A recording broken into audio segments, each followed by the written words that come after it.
Bonjour à toutes et à tous, je suis Aurélie du Pain Quotidien et je viens vers vous aujourd'hui par cette vidéo pour vous donner des nouvelles de ce qui se passe dans nos pays.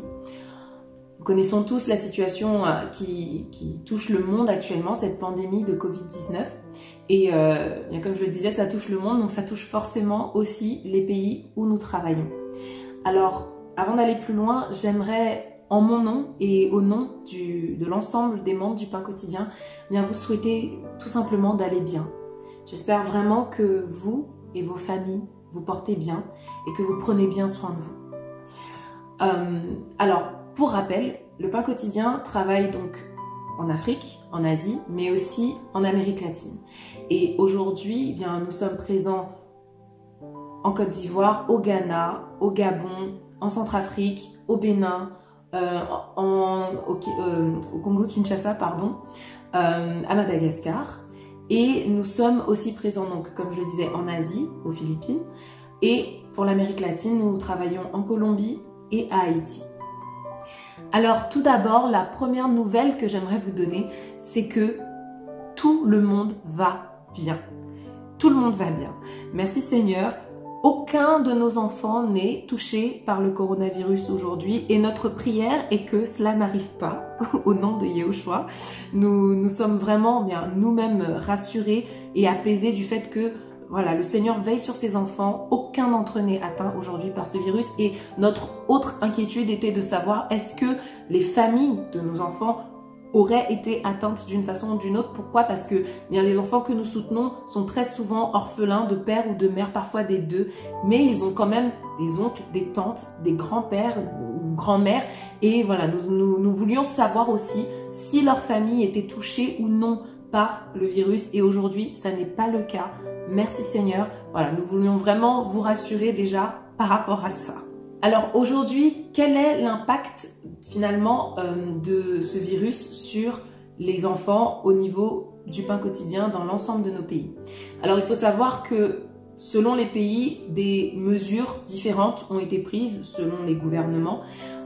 Certains des pays dans lesquels nous travaillons sont en confinement, d'autres pas encore, mais il faut savoir que l'ensemble d'entre eux sont touchés et que comme dans beaucoup de pays occidentaux, ça a été le cas lorsque la crise a commencé, eh bien l'une des premières mesures qui a été prise, c'est de fermer les écoles.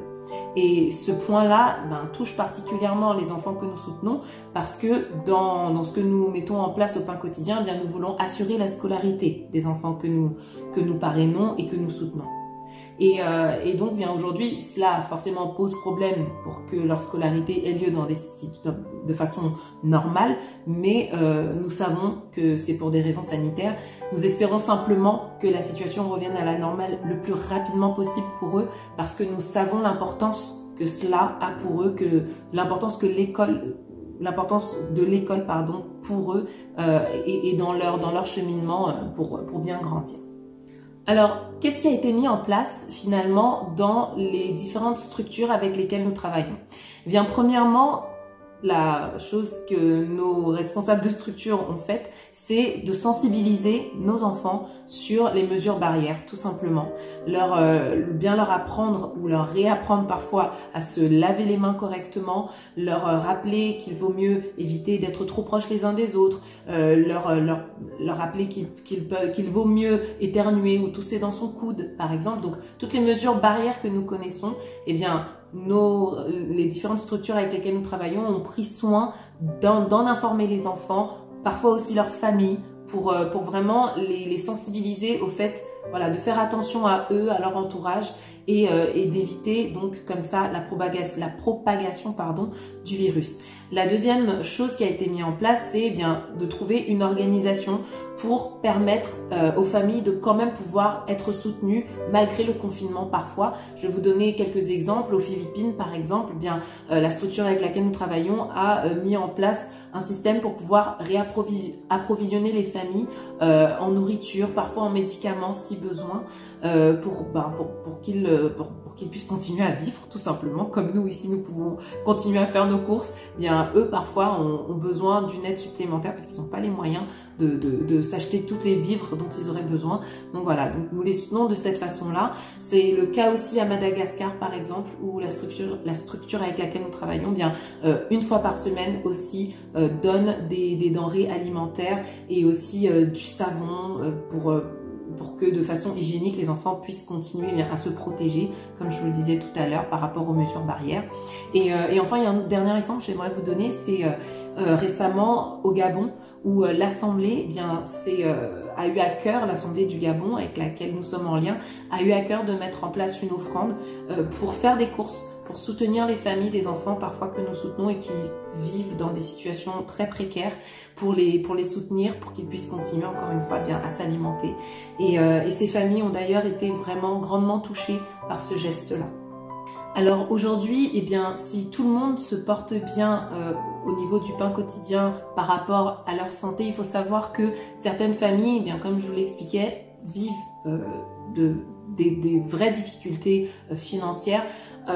Pour rappel, hein, les familles que nous soutenons très souvent, bien même toujours, j'ai envie de dire, connaissent des problèmes financiers et ont du mal à pouvoir subvenir aux besoins de leurs enfants.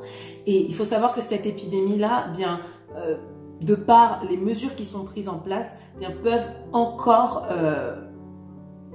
accentuer, je vais dire, cette précarité-là pour ces familles. Pourquoi? Parce que pour certaines d'entre elles, elles essayent parfois de mettre en place des petits commerces pour essayer de subvenir à leurs besoins et à ceux de leurs enfants. Et à cause du confinement, ben, parfois, elles n'ont pas le droit de sortir. Ou alors, même si elles pouvaient sortir, finalement, il n'y a pas suffisamment de clients pour répondre à la vente qu'elles essayent de mettre en place. Et donc, elles se retrouvent finalement sans ressources par rapport à ce qu'elles avaient essayé de mettre en place elles-mêmes pour subvenir à leurs besoins. Donc ça, c'est un aspect vraiment important qui touche les familles avec lesquelles nous travaillons, en tout cas plusieurs d'entre elles, et c'est dramatique parce que je vous donne l'exemple de la Colombie. Récemment, le propriétaire des familles indigènes que nous soutenons, le propriétaire donc, de l'endroit où ils habitent, a décidé de les mettre dehors parce qu'ils ne pouvaient plus payer leur loyer. Je vous explique rapidement. Ces familles indigènes, elles vivaient donc sur leur terre, dans la jungle, et le gouvernement a décidé de récupérer leurs terres, et donc elles ont été chassées des terres où elles ont toujours toujours évolué depuis des siècles par les tribus desquelles elles découlent. Et aujourd'hui, bien, elles se retrouvaient donc en ville, à Bogota, sans aucune ressource, sans savoir où aller ou comment faire. Et le Seigneur a permis qu'on rentre en lien avec elles. Parmi ces familles, plusieurs se sont données au Seigneur et nous avons pu les soutenir jusqu'à présent. Et elles-mêmes ont commencé à mettre en place un petit commerce pour vendre des bijoux qu'elles fabriquaient, des bijoux indigènes. Et le problème, bien, c'est qu'avec toutes les mesures qui sont mises en place par rapport à la pandémie que nous connaissons, y compris en Colombie, bien, elles ne pouvaient plus faire ce commerce-là. Et malheureusement, bien, elles n'ont plus aujourd'hui de revenus qui leur permettent de pouvoir subvenir à leurs besoins, en tout cas de revenus provenant de cette vente de bijoux. Et donc, le propriétaire a décidé de les mettre dehors. Et faut savoir que ça nous a vraiment touchés, quoi. On s'est dit, mais Seigneur, c'est pas possible. Les enfants qui sont dehors, et d'ailleurs, à ce sujet-là, on va faire un article pour vous donner plus d'informations sur ce qui s'est passé. Vous allez pouvoir donc voir des images de cette famille-là. Mais nous avons un Elohim tellement fidèle et merveilleux. Vraiment, j'aimerais vraiment que sur ce point-là, nous soyons vraiment encouragés. Ces familles qui se sont retrouvées dehors, avec enfants, personnes âgées parfois, il faut savoir que le Seigneur ne les a pas abandonnés. Une femme hôtelière a été touchée de les voir sans toit et les a recueillis dans une partie donc de son hôtel qui était libre, et elle a accepté de les garder jusqu'à la fin du confinement. Alors je prie de tout mon cœur, et je pense que nous tous au pain quotidien, on est dans cette même pensée, que le Seigneur bénisse grandement cette femme pour cette action qu'elle a menée par rapport à ces familles-là. Alors pour finir, j'aimerais tout simplement nous encourager à prier.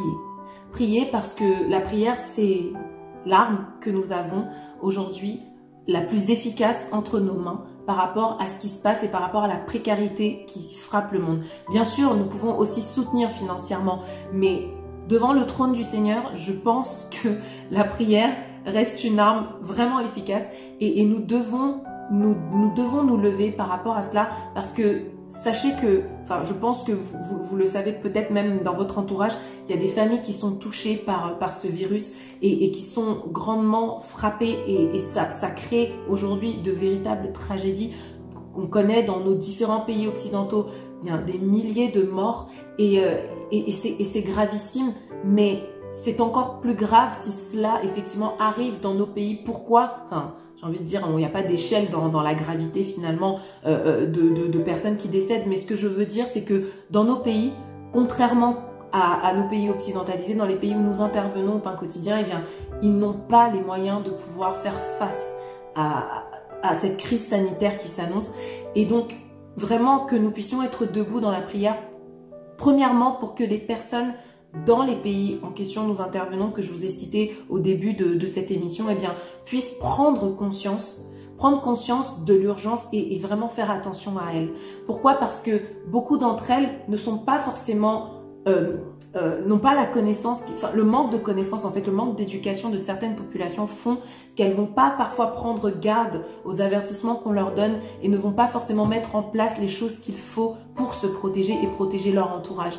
Et d'autre part, la deuxième chose, c'est que parfois, c'est pas qu'ils ne veulent pas le faire, mais c'est qu'ils n'ont tout simplement pas le choix. Vous savez, il y a beaucoup de familles qui vivent dans des conditions vraiment très difficiles. Elles sont très nombreuses dans parfois des petits espaces. Il y a aussi des endroits où, en Côte d'Ivoire où j'ai grandi par exemple, il y a des cours communes qui existent. Et ces cours communes-là, il y a des différentes familles qui vont partager une cour ensemble et aussi parfois les mêmes sanitaires, parfois les mêmes douches.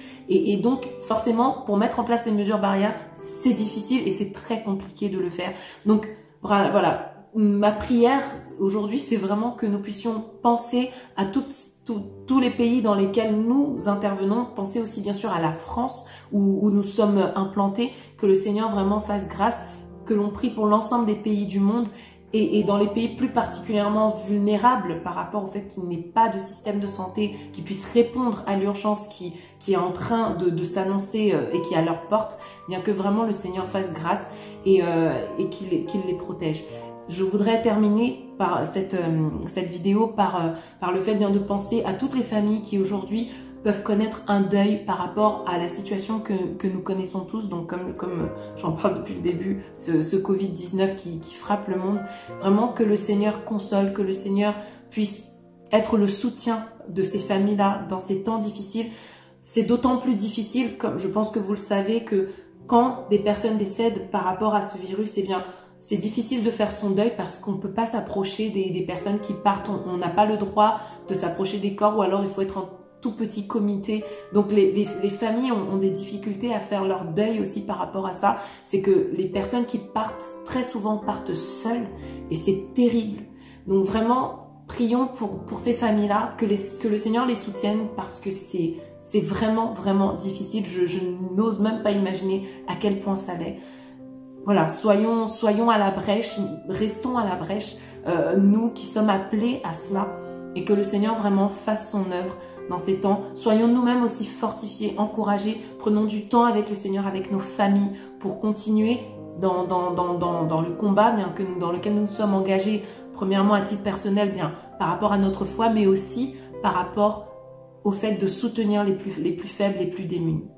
Voilà, soyons encouragés, que le Seigneur vous bénisse grandement et à bientôt.